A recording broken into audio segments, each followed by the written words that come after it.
Salam kerahiman. Hari ini pertemuan tentang Bunda Maria ya, berperan dalam kehidupan Suster Faustina yang ke-22. Berdoa kepada Bunda Maria. Kita lihat di nomor 79. Oh Maria, bundaku dan ratuku. Itu ungkapan kata-kata doa yang dipanjatkan oleh Suster Faustina kepada Bunda Maria. Aku mempersembahkan kepadamu jiwa dan raga, hidup dan matiku, dan semua yang akan terjadi sesudah kematianku. Bunda Maria menerima persembahan yang dipersembahkan oleh Suster Faustina. Apa yang dipersembahkan? Hidupnya, hidup mati ya, jiwa dan raga, dan juga semua yang akan terjadi sesudah kematianku. Ke dalam tanganmu aku menyerahkan semuanya. Sungguh-sungguh berserah pada Bunda Maria. Oh bundaku, naungi jiwaku dengan mantel sucimu. Mohon bagiku rahmat kesucian jiwa, hati, dan raga. Jadi dalam hal ini, Suster Faustina berdoa, berkata-kata kepada Bunda Maria, mohon bantuan dari Bunda Maria untuk mohon kepada Tuhan supaya Suster Faustina diberi rahmat kesucian. Kesucian jiwa, hati, dan raga. Semakin banyak yang berdoa untuk kita, untuk mohon rahmat dari Tuhan, pasti akan semakin baik ya. Sehingga ada doa syafaat, ada doa bersama-sama, ada doa serempak, ada doa massal. Itu dengan harapan kita berdoa agar apa yang kita harapkan, kita doakan membumbung sampai kepada Tuhan. Dengan kekuatanmu, lindungilah aku terhadap semua musuh. Ini juga dikatakan oleh Suster Faustina kepada Bunda Maria. Bunda, dengan kekuatanmu, lindungi aku. Karena Bunda Maria itu punya kuasa, punya rahmat yang luar biasa. Dia sebagai ibunya Tuhan. Dia sebagai Ratu Surgawi. Dia sebagai ibu kita semua. Ibunya Yesus. Ibu yang diberikan oleh Yesus kepada kita. Jadi seorang ibu ini punya kuasa yang luar biasa. Sehingga dikatakan dengan kekuatanmu lindungi aku. Kita tahu peristiwa di Kana ya. Dengan kepedulian Bunda Maria, dia peka, dia tahu apa yang menjadi kebutuhan dari yang mengadakan pesta tersebut, maka Bunda Maria bertindak. Di sini Suster Faustina, dengan kekuatanmu Bunda, lindungi aku. Dari mana? Dari semua musuh, khususnya mereka yang menyembunyikan kejahatan di balik topeng keutamaan. Kalau saya juga ya, kalau ketemu sama orang yang blak-blakan, dia nggak suka bilang nggak suka, dia marah dia bilang marah, saya tahu. Tapi kalau orang itu pakai topeng, apalagi di sini dikatakan pakai topeng keutamaan, kita nggak bisa tahu kadang-kadang. Dia nggak suka bilangnya suka, dia nggak setuju bilangnya setuju. Itu yang menurut saya menyusahkan ya. Tapi di sini Suster Faustina katakan, lindungi aku khususnya dari mereka yang menyembunyikan kejahatan di balik topeng keutamaan. Oh bundaku, bagiku engkau adalah suatu cermin. Ini juga semacam suatu niat dari Suster Faustina. Dengan dia melihat Bunda Maria, seharusnya saya pun bisa meneladan Bunda Maria. Sehingga dikatakan, engkau bagiku adalah suatu cermin. 315. Suster Faustina katakan lagi, ya Maria Bunda Allah, jiwamu tenggelam dalam samudera kepahitan. Pandanglah aku anakmu, ajarlah aku menderita, serta tetap menunjukkan cinta di saat menderita. Suster Faustina tahu apa yang menjadi penderitaannya Bunda Maria. Dan di situ Suster Faustina katakan, pandanglah aku anakmu, dan ajarlah aku juga untuk bisa menderita seperti engkau. Tapi dalam penderitaan itu, ajar aku juga untuk tetap bisa menunjukkan cinta di saat menderita. Kalau kita lagi sukacita, kita lagi bergembira, sangat mudah untuk mengungkapkan rasa kasih kita, rasa cinta kita ya. Tapi kalau kita sedang menderita, boro-boro pikirin orang lain, sendiri aja udah susah, nggak bisa mikir lagi yang lain. Tapi di sini Suster Faustina minta kepada Bunda Maria untuk mengajar dia. Jadi walaupun dia menderita, dia tetap mau bisa menunjukkan cinta. Kuatkanlah jiwaku, jangan sampai dipatahkan oleh penderitaan. Ini pun bisa menjadi doa kita semua kepada Bunda Maria. Bunda, kuatkan aku. Jangan sampai aku putus asa. Jangan sampai aku patah semangat. Jangan sampai aku gagal. Gara-gara aku menghadapi penderitaan. Bunda Rahmat, ajarlah aku hidup bersatu dengan Allah. 844. Ini juga percakapan Bunda Maria dengan Suster Faustina ya. Di situ Suster Faustina katakan, "Oh, perawan murni. Hari ini engkau menempuh perjalanan jauh. Demikian juga aku." Jadi pada waktu itu Suster Faustina sedang dalam perjalanan. Dijemput ya dari rumah sakit untuk kembali ke kongregasi.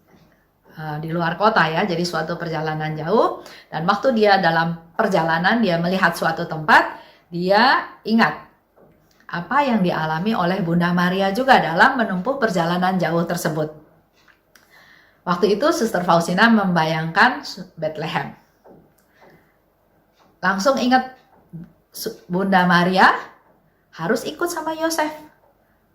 Karena waktu itu ada aturan cacah jiwa, harus kembali ke kota kelahiran, ke desa kelahirannya. Apa boleh buat? Waktunya terjadi pada waktu Maria ini sedang hamil, bahkan sedang hamil besar. Dia harus ikut aturan pemerintahnya, dia harus berjalan jauh pergi ke kota kelahiran dari Yosef untuk lakukan cacah jiwa. Sampai sana nggak ada hotel, nggak ada penginapan karena semua warga yang dari luar kota datang ke tempat itu. Otomatis dia nggak kebagian kamar di penginapan. Akhirnya dia harus melahirkan di kandang. Gambaran ini kembali diingat oleh Suster Faustina waktu dia melakukan perjalanan juga dari rumah sakit mau pulang ke kongregasinya. Dan dikatakan di situ, aku merasa perjalanan ini memiliki suatu makna. Oh perawan yang cemerlang, murni laksana kristal, yang sepenuhnya tenggelam dalam Allah. Aku mempersembahkan kehidupan batinku. Aturlah segala sesuatu supaya kehidupan rohaniku dapat menyenangkan putramu. Itu yang dimohon oleh Suster Faustina kepada Bunda Maria. Dia ingin diubah, dia ingin ditolong oleh Bunda Maria. Dengan kekuatan Bunda Maria, dia bisa belajar dari Bunda Maria dan bahkan dia berserah pada Bunda Maria. Bunda, aturlah aku supaya kehidupan rohaniku dapat menyenangkan putramu, Yesus Kristus. Jadi tujuan dari Suster Faustina adalah dia ingin supaya bisa dalam kehidupan batinnya, dalam kehidupan rohaninya, dia bisa menyenangkan Yesus. Dan itu bukan karena usaha dia sendiri. Dia justru mohon kepada Bunda Maria untuk menolong, membantu, mengatur agar dia bisa melakukan hal tersebut. Oh Bunda, betapa berkobar keinginanku agar engkau memberikan diriku pada bayi Yesus. Itu harapan dari Suster Faustina pada waktu masa Natal ya. Dia ingin supaya dia diberikan kepada bayi Yesus oleh Bunda Maria. 1469. Hari ini aku pergi mengaku dosa. Lewat imam, Yesus meneguhkan aku. Ini yang juga harus kita ingat ya. Jadi pergi mengaku dosa bukan kita lagi mau disidang. Dosanya apa dibacain semuanya terus ketok palu 3 kali dihukum. Hukum ini, hukum ini, hukum ini. Bukan ya. Terima sakramen tobat, pengakuan pertama dalam melakukan sakramen tobat adalah bahwa saya tahu Allah Maha Rahim. Sebesar apapun dosa saya tahu Tuhan akan ampuni saya. Ini iman kita yang pertama. Kita datang memang menerima sakramen tobat untuk menunjukkan bahwa memang kita tidak berdaya, kita jatuh, kita lalai, kita lemah, dan kita butuh kekuatan. Oleh sebab itu kita datang pada Tuhan, menyerahkan semua kelemahan kita, dan sekaligus Tuhan akan memberikan kekuatan-kekuatan rahmat-rahmat baru, supaya makin hari hidup kita akan menjadi makin lebih baik. Setelah selesai menerima sakramen tobat, Suster Faustina katakan, "Oh bundaku gereja Allah, engkau sungguh seorang ibu sejati yang memahami anak-anaknya." Jadi setelah mengaku dosa, dia langsung berhubungan lagi dengan ibunya, dengan bundanya. Lapor ya, seolah-olah lapor, "Bunda, saya sudah menerima sakramen tobat dan saya tahu engkau seorang ibu yang sejati yang memahami keadaan anak-anaknya." Nah, kalau kita lihat di 1306, itu bicara khusus tentang kerendahan hati. "Oh perawan yang paling murni, tapi yang paling rendah hati, tolonglah aku mencapai kerendahan hati yang mendalam." Kerendahan hati itu ada grade-nya ya. Kalau kita baca di diary ada tingkat 1, tingkat 2, tingkat 3. Bahkan di situ dikatakan waktu itu Suster Faustina baru di tingkat 2. "Kini aku mengerti mengapa jumlah orang saleh tidak banyak. Karena begitu sedikitnya jiwa yang rendah hati." Ini menjadi satu pengetahuan buat kita semua ya, bahwa yang rendah hati itu sedikit. Kita mau rendah hati, tapi begitu sampai tersinggung titik tertentu, wah, egonya keluar lagi, sayanya keluar lagi, maka kerendahan hati itu ternyata menurut Suster Faustina enggak banyak. Jadi dia bilang, nggak heran jumlah orang yang saleh nggak banyak karena sedikit orang yang rendah hati. 874. Kita juga bicara tentang kemurnian. "Maria perawan yang tak bernoda, bawalah aku ke bawah perlindunganmu yang istimewa, dan jagalah kemurnian jiwa, hati, dan tubuhku. Engkau model dan bintang pemandu hidupku." Itu juga yang menjadi harapannya Suster Faustina. Bergantung, berserah, belajar dari Bunda Maria sebagai model. Model dari kerendahan hati dan juga dari kemurnian. "Bawalah aku di bawah perlindunganmu yang istimewa supaya menjaga kemurnianku." Jadi sama juga, nggak bisa hanya usaha sendiri. Kita perlu mengandalkan Tuhan, dan kita boleh berdoa kepada Bunda Maria untuk Bunda Maria menolong kita, melindungi kita, memelihara, menjaga supaya kita selalu ada dalam kemurnian, baik dalam hati, dalam jiwa, maupun dalam tubuhku. Nah, kalau bicara tentang penderitaan, ada di 915. "Oh Maria, hari ini suatu pedang mengerikan menembus jiwamu. Selain Allah, tidak ada yang tahu penderitaanmu." Kita semua tahu ya, ada 7 pedang yang menembus hatinya Bunda Maria. Seperti yang kita tahu, ada 7 duka Bunda Maria, dan nggak ada yang bisa tahu kecuali Allah yang tahu penderitaan Bunda Maria. Pernah ya ada seorang ibu sharing sama saya. Dia punya anak laki, anaknya umur 20-an, mengalami suatu kecelakaan yang hebat, sampai anaknya itu ya luka menjadi koma, nggak sadar, dengan badannya yang hancur ya. Dan dokter itu juga katakan bahwa anak ini nggak mungkin bisa selamat. Sekarang pun dia napas dibantu dengan alat napas. Dan seandainya hidup pun anak ini akan menjadi orang yang lumpuh, ya sangat lumpuh ya, seperti tanaman aja gitu, lumpuh, nggak bisa bergerak, nggak bisa apa gitu ya. Nah, jadi dokternya meminta kerelaan daripada si ibu untuk bisa melepaskan anaknya pergi. Karena menurut dokter memang tidak ada harapan, dia napas pun udah dengan alat ya, mesin.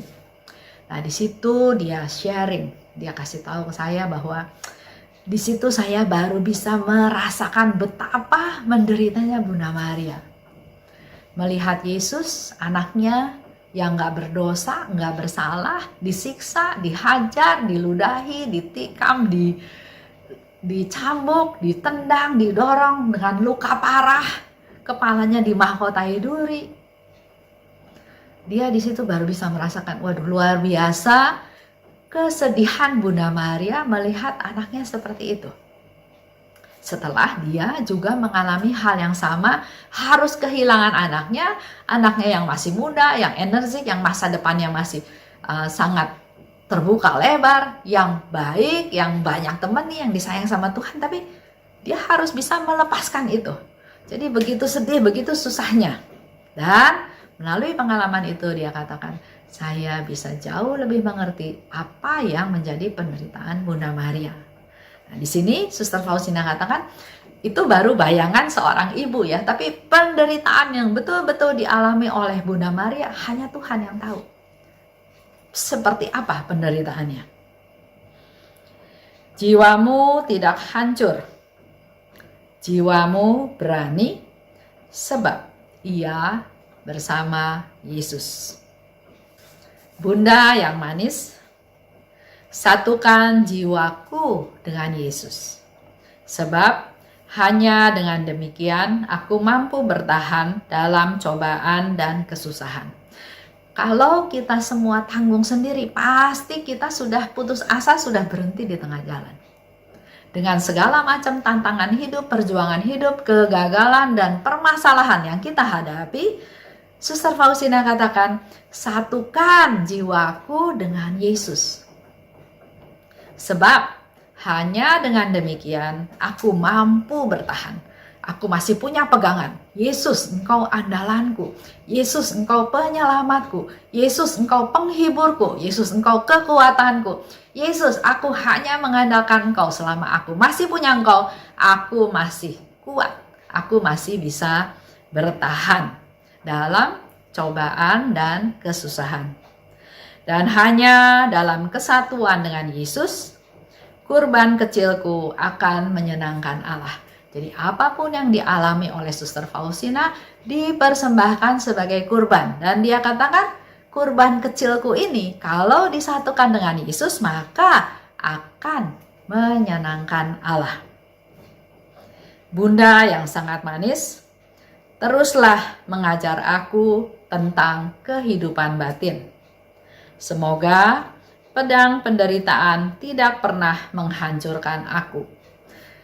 Bunda Maria mengalami 7 dukanya, duka cita Maria, dan Faustina pun mengalami hal-hal yang sama. Dia mengalami penderitaan demi penderitaan. Tapi dia tetap berharap supaya pedang penderitaan tidak pernah bisa menghancurkan aku. Oh perawan yang murni, curahkanlah keberanian dalam hatiku dan jagalah aku. Kita berdoa, kita mohon pada Bunda Maria. Sebagai ibu yang diberikan oleh Yesus kepada kita boleh aja minta pada Bunda Maria. Seperti sikap kita juga kepada ibu kita masing-masing ya. Bu atau Mama, doain saya mau ujian, saya mau melakukan langkah yang besar, saya punya rencana ini, saya sedang sakit. Berdoa, minta kepada ibu kita, kepada mama, kepada ibu, kepada mami untuk doain saya anakmu. Dalam hal ini kita juga bisa minta kepada Bunda Maria. Curahkanlah keberanian ke dalam hatiku. Kita minta keberanian. Karena kalau kita lihat kehidupan dari Bunda Maria, dia juga seorang gadis yang berani. aku ini hamba Tuhan, terjadilah padaku. Padahal dia secara pikiran, secara manusia dia bisa membayangkan, apa ya jadinya? Saya masih muda, saya tidak melakukan apa-apa, tiba-tiba saya hamil. Padahal hukumnya di sana adalah dirajam sampai mati. Bagaimana orang memandang saya tiba-tiba hamil? Saya kan pasti malu. Apakah orang nanti menuduh saya berbuat yang tidak senonoh, dan seterusnya. Ada kekhawatiran, ada ketakutan. Tapi dia katakan, aku ini hamba Tuhan, terjadilah padaku menurut kehendakmu. Itu suatu contoh keberanian yang besar.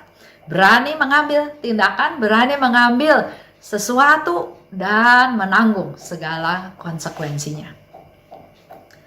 Oleh sebab itu, kita juga bisa terus belajar dari Bunda Maria.